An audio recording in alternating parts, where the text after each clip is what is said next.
हंसो नहीं तो मारा सम, हंसो नहीं तो मारा सम, हंसो नहीं तो मारा सम। जिंदगी में सुख दुख तो चाल्या करे हरदम, हंसता हंसता जीवे एने थाय कदी ना गम। हंसो नहीं तो मारा सम, हंसो नहीं तो मारा सम, हंसो नहीं तो मारा सम।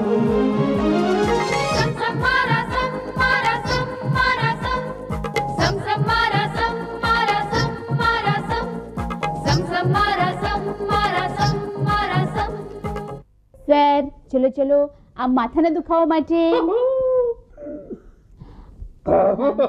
આ સાંધાના દુખાવા માટે, અને આ ગોળી તો તમારે લેવી જ પડશે. હા, પેશન્ટ તપાસવા માટે.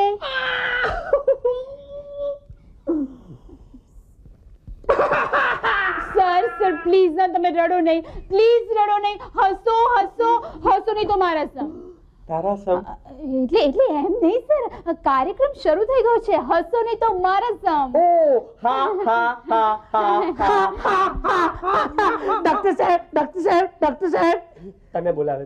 શું સર તમે? એ ડોક્ટર સાહેબ કે છે. સોરી સોરી, બોલો બોલો. મારું પેટ, મારું પેટ, મારું પેટ કેમ છે ને? હા છે. પછી ને રોજ સવારના શાર્પ 7 વાગે છે ને મારું પેટ સાફ થઈ જાય છે. આ તો બહુ સારું કહેવાય. क्या लेते हो? कुछ लेता नहीं हूँ, उस टाइम तो मैं लेटा हुआ रहता हूँ. એટલે સૂતા હોય છે સર. હા, સવારે હું 8 વાગે ઉઠું છું. એટલે પથારીમાં. નર્સ એક કામ કરો, અને લાલ, પીળી, બ્લુ, જાંબલી બધી જ ગોળીઓ એક સાથે આપી દો. Okay sir. હા સર, પણ આ બધા કલરની ગોળી લેવાથી મને સારું તો થઈ જશે ને? જી ના. હા, તમે 6:45 વાગે ઉઠતા થઈ જશો. હા, આપ બેસો, હું તમારી માટે દવા લાવું છું. ઓકે. નર્સ, હવે પેશન્ટો બાકી છે? ના સર, કોઈ નથી. કેમ? પેલા બે ગપ્પી દાસો ક્યાં ગયા? આવ છગન આવ, શું ખબર લઈ આવ્યો છો? અરે સોલિડ ખબર છે મગન. મેં એક એવા સાબુની શોધ કરી છે ને કે જે આમ 3 મીટર લાંબુ અને 2 મીટર પહોળું. શું 3 મીટર લાંબો અને 2 મીટર પહોળો સાબુ બનાવ્યો છે? તો મારા શરીરે ઉચકીને લગાડે કેમ? અરે ઉચકવાનો નહીં સાબુને, તો માણસ એની ઉપર સૂઈ જવાનું, પછી આડોટ્યા કરવાનું. એક મૂર્ખ માણસ જ આવી શોધ કરી શકે. હો હા, અને એક મૂર્ખ જ બીજા મૂર્ખને સમજી શકે. અરે તને ખબર છે? અરે આ ગામને પાદરે જે કૂવો છે ને એમાં 2 વર્ષ પહેલા મારા દાદા મોઢું ધોવા ગયા હતા, તો હાથમાંથી ઘડિયાળ અંદર પડી ગઈ. અરે ગઈકાલે 2 વર્ષ પછી કાઢીને તો ઘડિયાળ ચાલુ હતી. બોલ, ચાલતી હતી. એમ? હા. તો એમાં શું છે? અરે 2 વર્ષ પહેલા મારા દાદા એ જ કૂવામાં પડી ગયેલા. ગઈકાલે એમને બહાર કાઢ્યા ને તો એ પણ ચાલુ કન્ડિશનમાં હતા, ચાલતા હતા. હે? હા. તો 2 વર્ષ સુધી તારા દાદા એ કૂવામાં કરતા હતા શું? પેલી તારી ઘડિયાળને ચાવી આપતા હતા, એટલે તો ચાલુ રહી. અરે મારા દાદાએ એવડો મોટો તબેલો બાંધ્યો, એવો મોટો તબેલો બાંધ્યો કે આખું ગામ છે ને એ તબેલાની અંદર રહી જાય. બોલ, એમાં શું છે? મારા દાદા પાસે એવડી મોટી લાકડી છે, એવડી મોટી લાકડી છે કે ગામના આ છેડે મૂકીએ ને તો સામે છેડે પાદર સુધી જાય. હે? હા. આવડી મોટી લાકડી રાખતા હતા ક્યાં? તારા દાદાના તબેલામાં. અરે પણ એ તબેલામાં છે ને અમે એક બિલાડી પાડી હતી. અરે ગઈકાલે આટલી ટાઢમાં મેં એને ઠંડા પાણીએ નવરાવી. બોલ, આટલી ટાઢમાં ઠંડા પાણીએ નવડાવી? તે બિલાડી મરી ન ગઈ? મરી ગઈ, પણ નવડાવવાથી નહીં, નીચોવાથી. ચાલો ચાલો ચાલો, હજી તો ઘણા બધા ઓપરેશન કરવાના બાકી છે. તમે મને છે ને વચ્ચે ડિસ્ટર્બ નહીં કરતા. ડોક્ટર કોણ છે? Doctor exactly, excuse me, exactly તમે મને કહો ને કે મને એક્ઝેક્ટલી શું થયું છે? આમ હવે એકચ્યુઅલી જોવા જાય ને તો એન્સાઇક્લોપીડિયા ઓફ લંગ કેન્સર. નહીં, એવું બધું નહીં. અઘરી ભાષામાં વાત ના કરો તમે, મને આમ ઇઝી લેંગ્વેજમાં સમજાવો કે મને શું થયું છે આમ. ઓકે, તો ઇઝી લેંગ્વેજમાં જોવા જઈએ તો પેટમાં પરપોટા. પેટમાં પરપોટા? આટલું ઇઝી? ને તો પછી તમે મને ઇંગ્લિશમાં જ જણાવો, કારણ કે શું છે, ઇંગ્લિશમાં હું મારી વાઈફને કન્વિન્સ કરી શકું. ઓહ, એમ વાત છે. તો પછી પીપી રાખો. પીપી? પી એટલે પીપી નહીં, એટલે શું? પીપી એટલે પેટમાં પરપોટા. પેટમાં પરપોટા. એ ડોક્ટર સાહેબ, આ રોગથી હું મુક્ત તો થઈ શકીશ ને? એનો ઈલાજ? 100%. 100%? ઓછા પડે 150 રાખો ને. એમ હા, હવે એમાં શું છે કે આ રોગના જે દર્દીઓ હોય છે ને એમાં 10 માંથી 9 તો મરી જાય છે પણ એક બચી જાય છે. હા, હવે મારા હાથે ઓલરેડી 9 મરી ગયા છે અને તમે 10 માં છો એટલે તમે બચી જશો.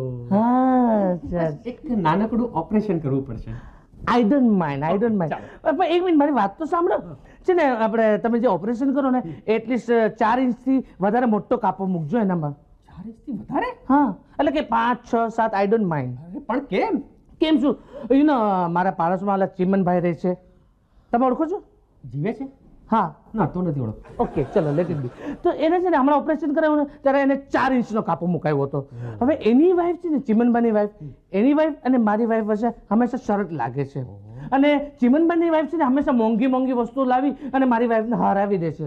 એટલે છે ને આ વખતે મારે મારી વાઈફને જીતાડવી છે. એટલે ચિમનભાઈને 4 ઇંચના કાપા સામે મારે મારા પેટ ઉપર લગભગ 6.5, 7.5 ઇંચનો કાપો મુકાવડાવો છે અને એને જીતાવડાવી છે. વેરી ગુડ, મૂકી દઈશું. I don't mind. પણ સર મને એક વાત જણાવો. બોલો. તમે ક્યારેક કામ ભૂલ નથી કરી ને? યુ નો આ મારા જીવનનો સવાલ છે. જીવન એટલે તમારા બાપુજી કે તમારો છોકરો? જો છોકરો તો મનીષ અને બાપુજી એટલે અમૃતભાઈ. તો પછી જીવન ક્યાં છે? હું પણ જ કહું જીવન ક્યાં છે? અરે યાર, જીવન એટલે મારા જીવન મરણનો સવાલ છે. ઓ, મરણ વાળું જીવન. હા, એની ચિંતા તમે બિલકુલ નહીં કરો. હા, પણ તમે આમ કોઈ દિવસ ભૂલ કરી છે કે નહીં? મને બી ફ્રેન્ક કયો ને, સાચે સાચું કયો ને. હવે તમે સાચે સાચું જ કહેવાનું કીધું છે તો હું ખોટું કેમ બોલું? સાચું પૂછો ને. હા, મેં એકવાર ભૂલ કરી હતી. શું કરી હતી? એક દર્દીનું ઓપરેશન કરતો હતો ને, ભૂલમાં કાતર એના પેટમાં જ રહી ગઈ. કપાઈ ગયું. પછી શું અમે ઓપરેશન કરીને કાતર બહાર કાઢી લીધી.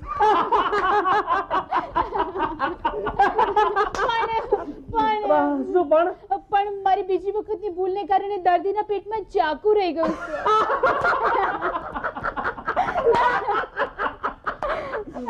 અચ્છા દર્દી, હવે ઓલા દર્દીની તબિયત કેમ છે એમ કહું છું? એકદમ ફિટ. અચ્છા, ત્રણ ઓપરેશન કર્યા પછી પણ ફિટ છે. Very good doctor. અમે લોકોએ શું કર્યું ખબર છે? બોલો. દર્દીના ગળાથી પેટ સુધી એક ઝીપ મૂકી દીધી છે. એટલે ગમે ત્યારે કોઈ પણ વસ્તુ અમે અંદર ભૂલી જાય ને, ઝીપ ખોલો, બહાર નિકાલો, ઝીપ બંધ કરો, નો પ્રોબ્લેમ. નો પ્રોબ્લેમ. બી પ્રોબ્લેમ. પેશન્ટ ભાગ્યો, પકડ. પેશન્ટ સાહેબ! છોડતી નહીં એને. પેશન્ટ સાહેબ! ક્યાં ગયો? ઓરે, તને નહીં છોડવા છે. ક્યાં ગયો?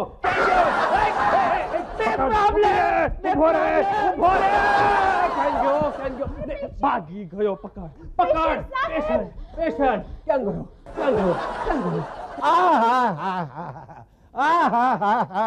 સાહેબ, રૂમ કેમ લાગી તમને? ઠીક છે પણ આમ અહીંયા રહેવાનું તો આરામદાયક ને? આરામદાયક એટલે અરે ચાચડ, માકડ, મચ્છર, ઉંદર બધા અહીંયા જ આવીને રહે. એને કોને બીજી હોટલ ફાવતી જ નથી. અરે કોક વાર તો છે ને સાપ પણ અહીંયા આવીને રહે છે. સાપ? હા, એટલે કે એના સાપોલિયાને જોવા માટે. બાકી રૂમ કેમ લાગી સાહેબ તમે કહો? નહીં, સારી છે પણ આ રૂમનું ભાડું કેટલું? ખાસ કઈ બહુ નથી, માત્ર 500 રૂપિયા. તમે માત્ર 500 રૂપિયા તો એવી રીતે બોલો છો જાણે આમ ગજવામાંથી ચિલ્લર કાઢતા હો ને એવી રીતે બોલો છો. 500 રૂપિયા ભાડું વધારે છે. અરે સાહેબ, 500 રૂપિયા તમને વધારે લાગે? સાહેબ, એક વખત બારી ખોલીને જોશો ને તો તમે ગમ્મતમાં આવી જશો. તમે પ્રફુલ્લિત થઈ જશો સાહેબ, આનંદિત થઈ જશો. એવું તે શું છે? જેવી બારી ખોલશો ને કે સામે તમને પર્વતોની હારમાળા દેખાશે, વહેતા ઝરણાઓ દેખાશે, હરિયાળી દેખાશે અને જેમાં પછી તમને વરિયાળી પણ આપવામાં આવશે માત્ર 500 રૂપિયામાં. સાહેબ, તમે એક કામ કરો, એ બારીને છે ને તાળું મારી દો અને ભાડું અડધું કરી નાખો. પણ અડધું ભાડું શા માટે? અરે હું એકલો છું ને. અરે પણ મેં તમને ક્યાં ના પાડી હતી કે તમે 2 જણ ના આવતા? ભાડું ઓછું નહીં થાય સાહેબ. પણ હું એમ કહું, આ વખતે તમે એકલા કેમ આવ્યા છો? હું શાંતિની શોધમાં નીકળ્યો છું. શાંતિ? એ તો 302 માં છે. એની વાત નથી કરતો હું એકલો એટલા માટે નીકળ્યો છું કે પત્ની સાથે હોય ને તો બહુ અશાંતિ રહે છે. એ વાત તમારી સાચી છે સાહેબ. એટલા માટે તો હું ઘર-બાર છોડીને આ હોટલમાં નોકરી આવ્યો છું. પણ હું એમ પૂછું સાહેબ કે તમને ચા પહેલા સનરાઈઝમાં ઇન્ટરેસ્ટ ખરો? હા, 2 પ્લેટ મોકલાવી આપજો. એટલે કે હું સાહેબ સૂર્યોદયની વાત કરું છું. તો એક જ પ્લેટ મોકલાવજો. એ બહુ હેવી છે. પછી બપોરના જમવાનું નહીં ભાવે મને. અરે સાહેબ, સૂર્યોદય એટલે કે ઉગતા સૂરજને જોવામાં તમને રસ ખરો કે નહીં, હું એમ પૂછું છું. હા એ તો ખરો જ ખરો. તો તમારે વહેલી સવારે ઉઠવું પડશે. અરે એમાં શું છે, હું રોજ સવારના 5 વાગે તો ઉઠી જાઉં. 5 વાગ્યામાં ઉઠી જાઓ? 5 વાગ્યામાં. 5 વાગ્યામાં? હા. તો સાહેબ મારું એક નાનકડું કામ કરશો તમે? બોલો સાહેબ. 5 વાગે જેવા ઉઠો ને કે તરત જ અમારા ગુરખાને ઉઠાડજો. એટલે એ છે ને અમારા સ્ટાફને અને ક્લાયન્ટને તરત જ ઉઠાડી દેશે સાહેબ. અને ટાઈમની બાબતમાં છે ને અમે બહુ ચોક્કસ છીએ. ઓકે, ચાલો ત્યારે. સાહેબ, ઓહો 500 રૂપિયા ને? ના ના ના, 5 વાગે ઉઠાડવાનું ભૂલતા નહીં. તમે ન ઉઠો તો પણ એને ઉઠાડી દેજો. ચાલો ત્યારે. Nurse, yes sir. ગઈકાલના ઓપરેશન પછી મને મારો મોબાઈલ નથી મળતો. કોઈ પણ દર્દીના શરીરમાંથી રિંગ વાગે તો મને તરત જણાવજો. Okay sir. હા, તો બધા પેશન્ટો ગયા? Yes sir. 3 વગર ટિકિટે ઉપર અને એક પોતાની કારમાં ઘરે. Very good. એટલે હવે કોઈ પણ વિઝિટ બાકી નથી. સર, તમને વિઝિટ બોલાવે છે કોણ? યા નહીં, આઈ મીન એટલે કોઈ પણ કામ બાકી નથી ને? અરે સર, આપણે જવાબો આપવાના છે. અરે હું કઈ જવાબદાર વ્યક્તિ છું કે લોકોને જવાબ આપું? અરે સર, આપણે પ્રેક્ષકોના સવાલોના જવાબ આપવાના છે સર. ઓ, જેવા સવાલ તેવા જવાબ. ચાલો ચાલો, વાંચો વાંચો, નહીતર આ જવાબદાર વ્યક્તિના સમ છે. Yes yes sir. આ પત્ર આવ્યો છે સુરતથી સૂરજ મહેતાનો. તે કહે છે કે મને દર 2 કલાક પછી એવી તો ભૂખ લાગે છે કે એમ લાગે છે કે પેટમાં ઉંદરડા દોડાદોડ કરતા હોય. તો મારે શું કરવું? સિમ્પલ, ઉંદર મારવાની દવા ખાઈ લો એટલે પ્રોબ્લેમ સોલ્વ. વાહ વાહ સર, વાહ. હવે આ બીજો પત્ર આવ્યો છે ભાવનગરથી ભાવનાબેન પટેલનો. તે પૂછે છે કે જે માણસ બીજાને પાગલ કહે એને શું કહેવાય? પાગલોનો સરદાર.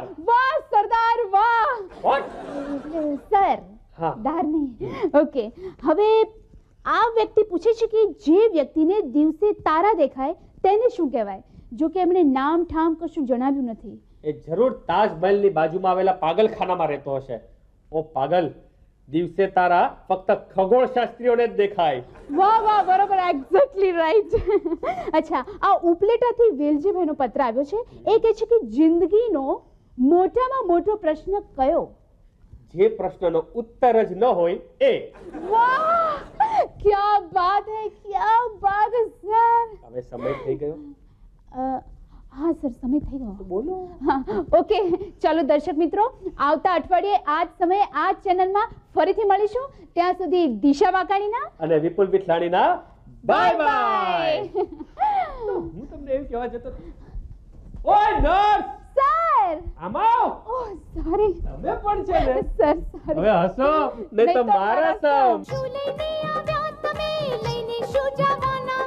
નાચો ગાઓ ધૂમ મચાવો ધમધમાટ ધમધમ. હસો નહીં તો મારા સંગ.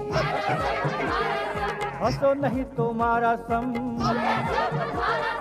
હસો નહીં તો મારા સમ.